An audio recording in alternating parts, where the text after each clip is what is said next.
또 특별히 부활주일 우리에게 주신 하나님의 말씀은 신약성경 요한복음 12장 23절 이하에 있는 말씀으로 해서 죽어야 사는 영광의 부활이라는 제목으로 부활 메시지를 함께 나누려고 합니다.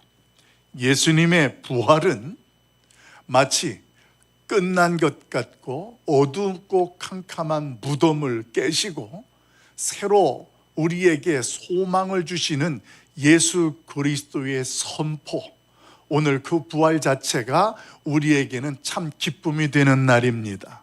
이 시대를 살아가는 오늘날도 여러 가지 전쟁의 두려움도 있고 또 세상의 재난들이 참 많습니다. 한마디로 어둡고 절망적인 현실인데 2026년도 선포되어지는 이 부활절 메시지, 예수님께서 부활하셨다라는 선포의 메시지가 이 전 세계 지구촌과 우리 대한민국을 포함하여 우리의 온 가정들과 인생 위에 새로운 소망을 품게 하고 새로운 시작이 펼쳐질 수 있기를 예수님의 이름으로 간절히 소망합니다. 우리가 한 주간 특별 새벽 기도를 통하여서 예수 그리스도에 대한 깊은 묵상을 나누었습니다. 그 예수님께서 지난주일 종료주일 때 묵상했던 모습을 뵈면 그분이 예루살렘을 입성하실 때에 많은 백성들이 종려나무 가지를 흔들며 호산나 다윗의 자손이여 우리를 구원하소서라고 외치며 그 예수님을 찬양하곤 했습니다. 그런데 갑작스럽게 그 백성들이 이제는 예수님을 십자가에 못 박으라 외치는 무리가 되고 말았습니다. 어떻게 하루아침에 예수님 앞에서 우리를 구원하소서 메시아라고 그렇게 찬양하던 무리가 예수님을 십자가에 못 박으라 하는 그런 사람들이 되어지고 말았을까요? 오늘 그 현실에 대하여 요한복음 12장에서는 이렇게 저와 여러분에게 그 이유를 설명해 줍니다. 우리 39절부터 41절까지 있는 말씀을 우리 같이 한 목소리로 합독해 보도록 합니다. 같이 봅니다. 그들이 능히 믿지 못한 것은 이 때문이니 곧 이사야가 다시 일렀으되 그들의 눈을 멀게 하시고 그들의 마음을 완고하게 하셨으니 이는 그들로 하여금 눈으로 보고 마음으로 깨닫고 돌이켜 내게 고침을 받지 못하게 하려 함이라 하였음이더라. 이사야가 이렇게 말한 것은 주의 영광을 보고 주를 가리켜 말한 것이라. 아멘. 여러분, 요한복음 12장을 저와 여러분이 묵상하고 있는데 특별히 39절 말씀 시작을 보면 뭐라고 되어 있냐면 그들이 능히 믿지 못한 것은 이 때문이다 이렇게 선언합니다. 그러니까 예수 그리스도가서 이 땅에 오셔서 오늘 하나님의 나라를 선포하고 그 하나님의 구원에 대한 구속 사역들을 행하시는데 사람들이 그 말씀을 들어도 깨닫지 못하고 보아도 믿지 못하는 어리석은 그 이스라엘 백성들의 모습을 분명하게 선포해 줍니다. 성경은 이런 자들을 뭐라고 설명하냐면 영적 소경된 자들이다 이렇게 설명합니다.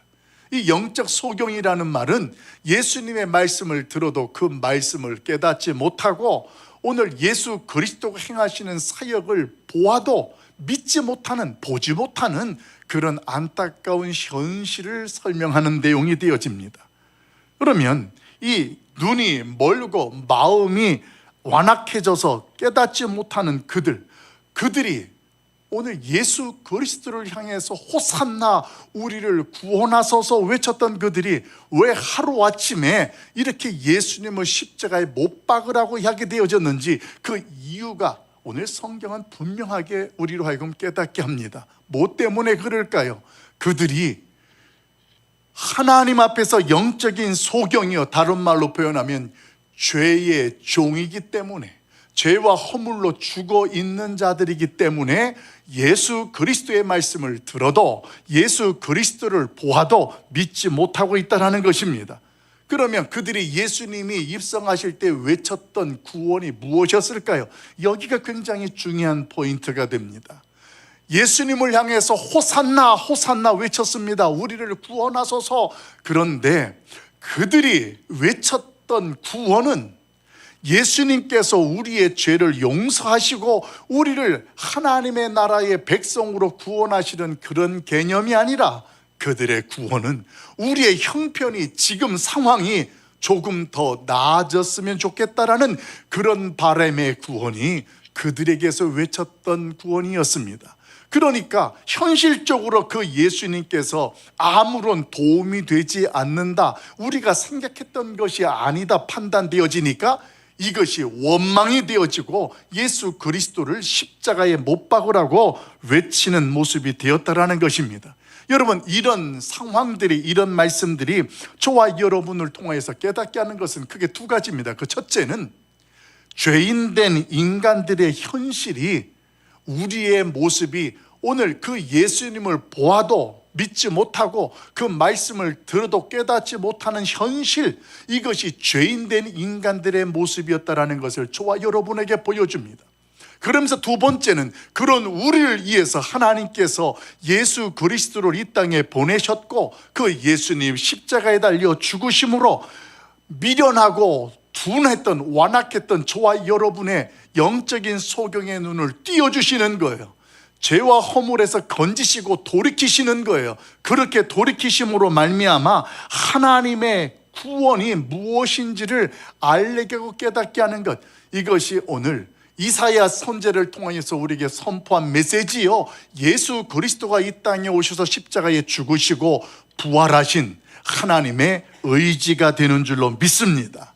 여러분, 이런 사실을 분명하게 한 번 더 대변해 주는 메시지가 저와 여러분 읽은 12장 23절부터 있는 내용이 됩니다. 특별히 그 23절 이전에 20절 말씀에 보게 되어지면 성경에 이렇게 소개되어집니다. 명절이 되었을 때에 예배하러 왔던 헬라인들이 예배를 하면서 예수님을 만나고자 하는 것으로 소개되어집니다.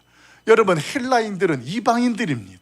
이방인들이 오늘 예수님께 찾아와서 예배도 드리고 만나게 하고 싶어 하는 것, 이런 내용들, 이 내용들을 보면서 예수님은 그들에게 어떻게 반응하셨을까요? 그게 23절이에요.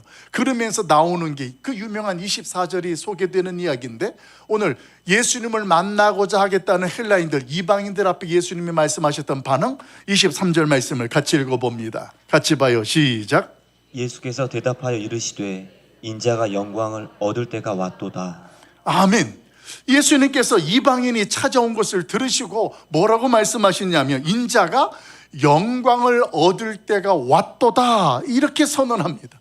그런데 여러분, 이 예수님의 23절에 있는 말씀은 그냥 선포되는 말씀이 아니라 하나님께서 아브라함을 택하시고 그 아브라함과 맺었던 언약이 비로소 지금 성취되고 이루어지고 있다는 것을 선언했던 메시지입니다. 왜 그런가 하면 하나님께서 아브라함을 부르시고 택하시고 그와 언약을 맺었습니다. 그래서 그의 이름을 이제는 아브라함이 아니라 아브라함, 열국의 아버지, 다른 말로 표현하면 하나님께서 아브라함을 통하여서 이 모든 족속이 하나님의 축복을 받게 될 것이다라는 언약을 하나님이 해주셨습니다. 여기에서 주목해야 될 것이 모든 족속이 하나님의 축복을 받는다라는 거예요. 여러분, 이 아브라함의 축복이라는 것을 우리는 세상적인 축복으로 오해하는 부분들이 있어요. 그러다 보니까 예수님을 처음 믿는 사람들이 말씀을 들으면서 하나님의 축복이고 하나님의 은혜라는 것을 세상 사람들이 이해하고 기대하는 것 같은 축복과 은혜로 그것을 제한시킵니다. 예, 하나님의 축복과 은혜는 세상 사람들이 알고 이해하는 축복을 포함합니다. 그런데 사실 그게 중심은 아니에요. 하나님께서 아브라함과 언약을 맺었던 모든 족속이 너로 말미암아 복을 받게 된다라는 그 언약의 축복은 세상의 축복 차원을 뛰어넘은 하나님의 구원, 하나님의 나라의 백성이 되고 언약의 후손이 되는 것을 오늘 하나님께서는 아브라함을 통한 축복으로 약속하셨고 선언하셨던 것입니다. 그런데 예수님 당시에 지금 헬라인들이 예배하러 온 거예요. 그 헬라인들이 누구냐면 이방인들입니다.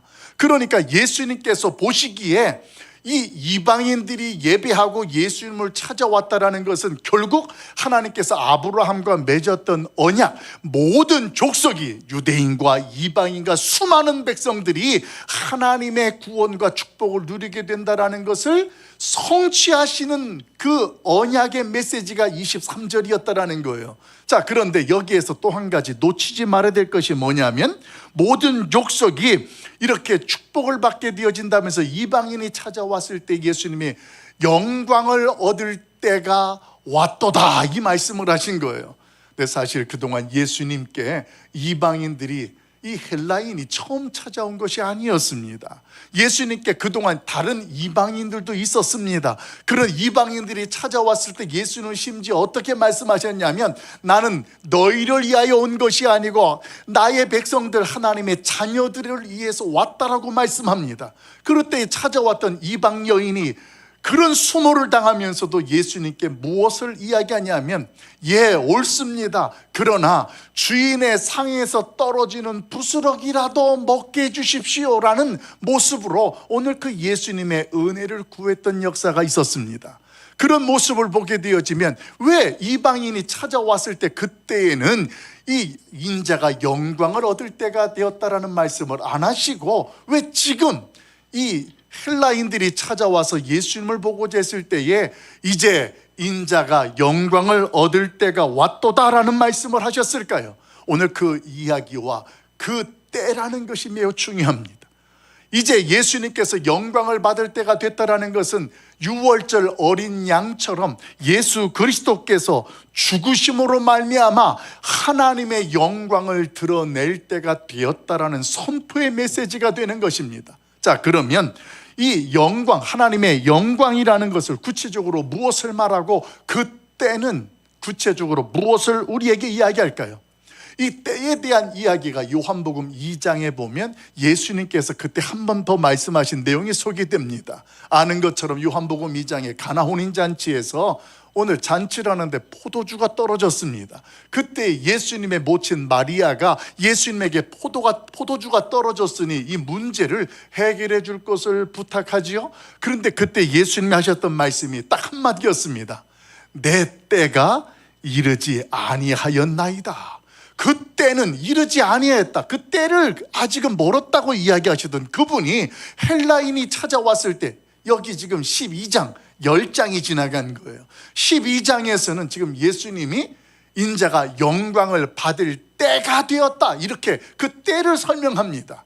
여러분, 그 구체적인 때가 무엇을 의미하고 영광을 받는다라는 것이 무엇을 말할까요? 우리 24절, 25절 속에 보면 그 비밀이 분명하게 소개되어집니다. 우리 24절, 25절 같이 봐요. 시작. 내가 진실로 진실로 너에게 이르노니 한 알의 밀이 땅에 떨어져 죽지 아니하며 한 알 그대로 있고 죽으면 많은 열매를 맺느니라. 자기의 생명을 사랑하는 자는 잃어버릴 것이요 이 세상에서 자기의 생명을 미워하는 자는 영생하도록 보존하리라. 아멘. 여러분, 예수님께서 때가 되었다, 인자가 영광을 받을 때가 되었다라는 그 말씀의 진의는, 그때는 십자가의 죽으심이요, 그 십자가의 죽으심은 영광의 통로가 된다라는 말씀을 선포하신 메시지가 됩니다. 오늘 예수님의 죽으심을 성경은 어떻게 표현했느냐면 한 알의 밀로 설명합니다. 예수님께서 마치 십자가의 한 알의 밀알처럼 죽어서 많은 열매를 맺는다라는 것을 자기의 영광이다 생각하고 말씀하셨고, 그 영광은 하나님의 영광이 된다, 하나님의 구원을 이루게 된다라는 것으로 오늘 예수님은 말씀하십니다. 여러분, 자, 그러면 한 알의 밀이 죽어서 많은 열매를 맺는다고 할 때 그 많은 열매들은 무엇을 말할까요?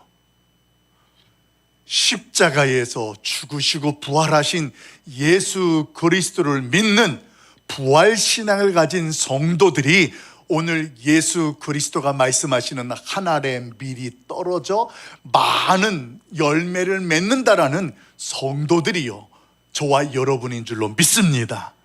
오늘 예수님께서는 십자가의 죽으심으로 열매 맺혀진 저와 여러분을 뭐라고 표현하느냐면 피값으로 잘 사신 하나님의 백성이요 교회다, 이렇게 선포하셨습니다. 그러면서 오늘 예수님께서는 그 어둡고 캄캄한 절망의 무덤에서 그 무덤을 깨뜨리시면서 우리에게도 내가 무덤에서 깨뜨리고 부활한 것처럼 너희에게도 그런 부활의 영광이 임하게 될 것이다라는 것을 선포하십니다. 그 말씀이 32절 내용에 보면 이렇게 소개되어집니다. 우리 32절 같이 읽어볼까요? 시작.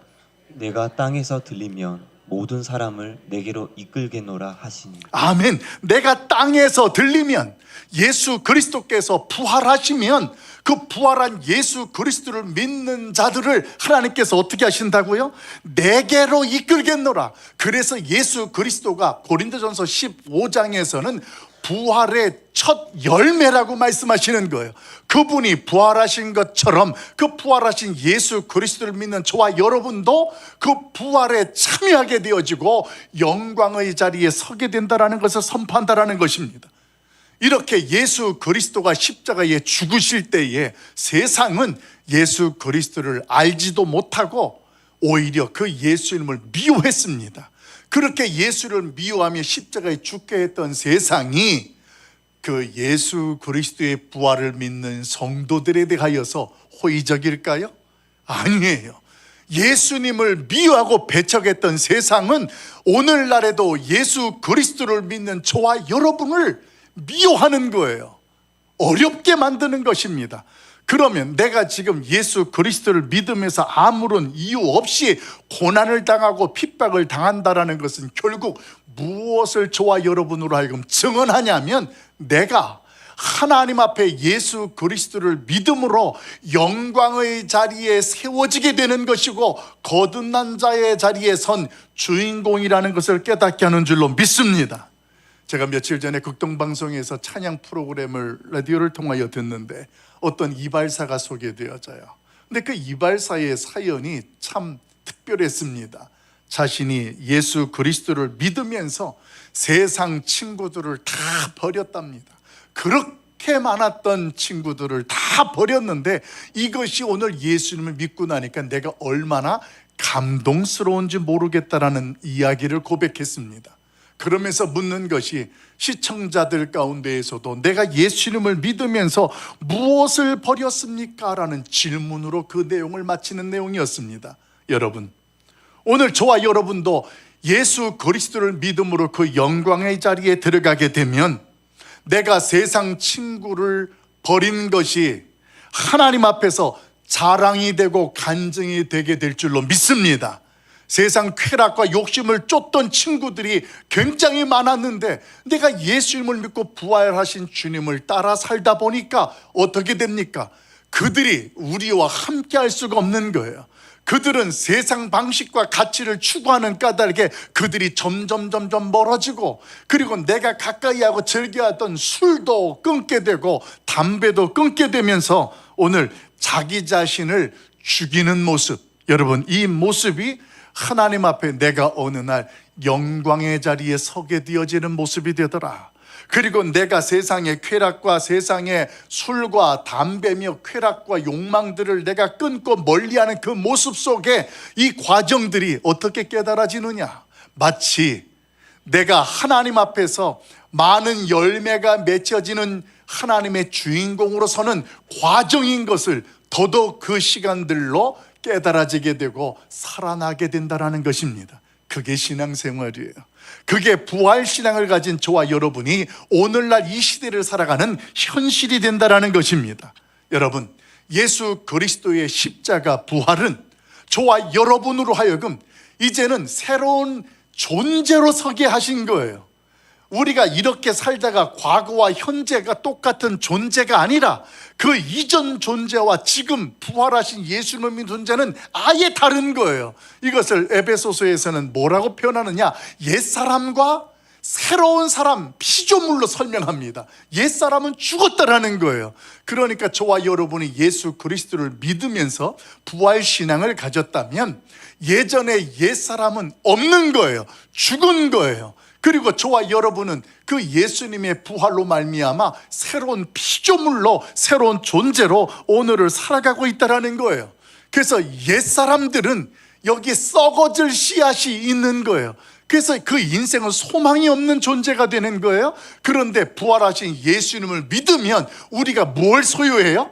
영생을 소유하는데, 이게 영생의 씨앗이라는 거예요. 그래서 우리는, 이 땅의 사람들은 이 죽음의 씨앗이 있어서 땅에서 흙으로 끝나지만, 성도들은 이 영생의 씨앗이 있기 때문에 죽음을 죽음이라고 표현하지 않아요.